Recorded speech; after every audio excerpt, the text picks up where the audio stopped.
যদি কেউ বলে যে বাবার বাড়ি কয়দিন পর পর কী করতে আসে, কেন আসে, তাদেরকে বলি বাবার বাড়ি আসি শান্তি করতে, মায়ের কাছে ভালোবাসা পেতে। কোনো টেনশন থাকে না বাবার বাড়ি আসলে। মা সব কিছু বোঝে। আসলে মায়ের মতো পৃথিবীর কেউ বোঝে না। যে তোমাকে যতই ভালোবাসুক, মা তো মাই হয়। মা পৃথিবীর শ্রেষ্ঠ সম্পদ।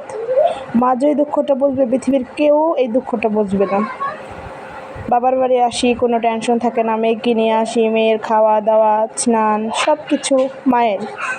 তো আমার কিছুই করতে হয় না। আমার মনে হয় না কোনো মেয়েরই কিছু করতে হয়। মা এমন একটা সম্পদ আমাদের কাছে। তো বললাম এভাবেই, যে মনে হলো যে কথাটা তোমাদের সাথে একটু শেয়ার করি। আমার মা বাবা আমাকে অনেক ভালোবাসে। জানি সবার বাবা মাই সবাইকে অনেক তাদের সন্তানকে ভালোবাসে। তো আমার ভিডিওটা তোমাদের কাছে কেমন লাগলো প্লিজ কমেন্ট করে জানাবে। ভালো থাকবে সবাই।